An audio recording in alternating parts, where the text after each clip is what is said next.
Hello, in this video I'm going to do some derivation examples. They're going to be conditional derivation examples. And I'm going to be using the strategy stuff that we've talked about to help illustrate that strategy and how to think about doing derivations. So here we have our first derivation. We have if p then q is one premise, if q then r is another premise, and our conclusion is if not r then not p. So let's get this going. So we'll do this show conclusion. Again, if we hit show conclusion here, then it will write a show line and put in the conclusion, and we don't have to write out the conclusion. So good, we've done the first part of our strategy, or sort of directions. We want to show the conclusion. Now the next thing is we want to do assume CD if we're trying to show a conditional. So we look over here. Am I trying to show a conditional? I am. So let's do assume CD. Well, that means I'm going to try to argue from the antecedent to the consequent, so when I say assume CD, I get to write down the antecedent. Good. Well, that's step 2. Let's look at step 3. Enter the premises. Okay, good. So I have one premise, I have another premise, a third premise. No, there's no third premise, so there we go. We've got our 3 premises.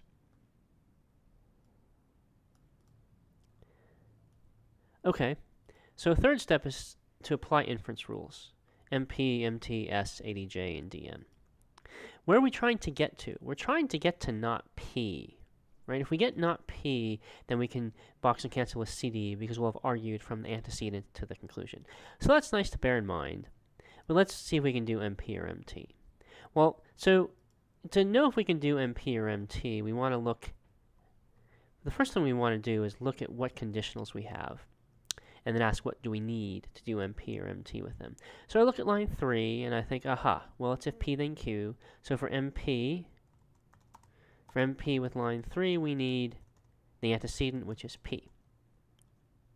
For MT with line 3, what do we need? We need the negation of the consequent.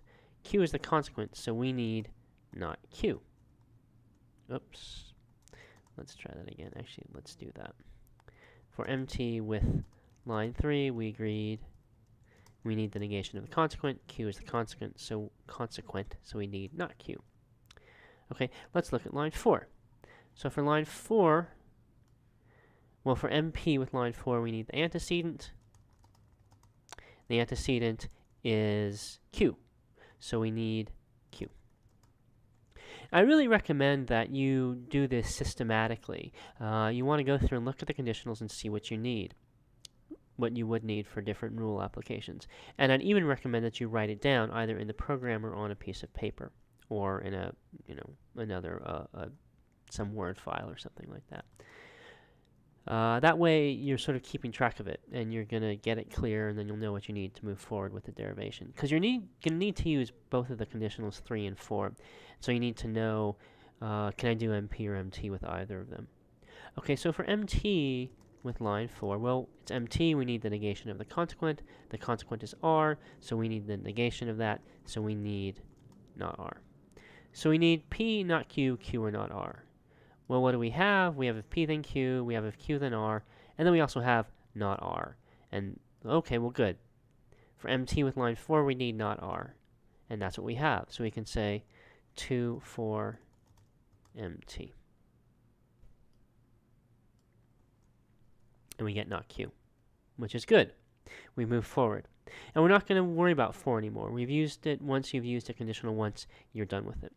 So it's only 3 is the only conditional we're concerned with. Okay, now at this point, we started off with 2, 3, and 4, and then we did a rule application, and we got a new line, line 5. And now we want to try to use line 5 with our old lines. So we want to look, does 5 interact with any of our old lines? So does 5 interact with 2? No. Does 5 interact with 4? No. You can't do MP. For MP, you need the antecedent, and 5 is the negation of the antecedent. So you can't do MP with 4.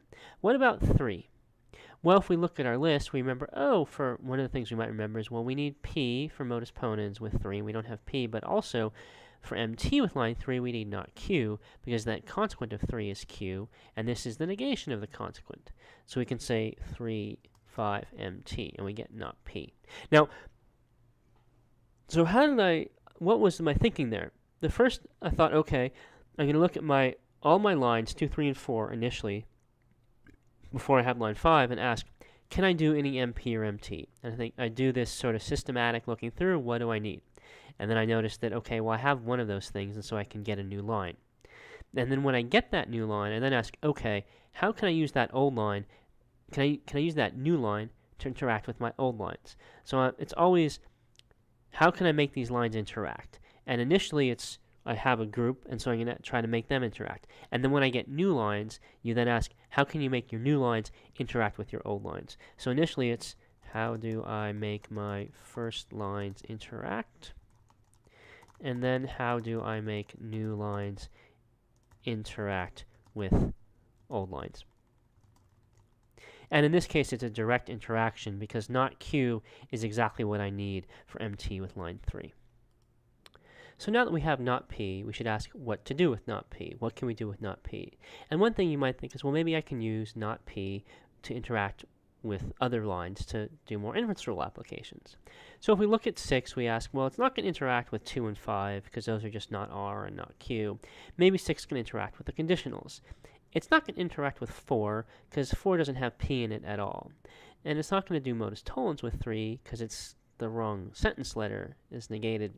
And it's not going to be modus ponens with line 3. Modus ponens with line 3 requires the antecedent, which is P, but line 6 is not P. So we're not going to be able to do modus tollens or modus tollens with not P and any of our other sentences.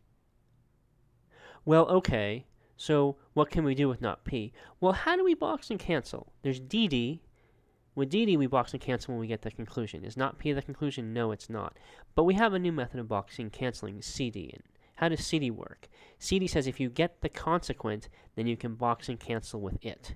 And 6 is the consequent. So we can say 6 CD, and we're done. Hey, good. That's what we wanted.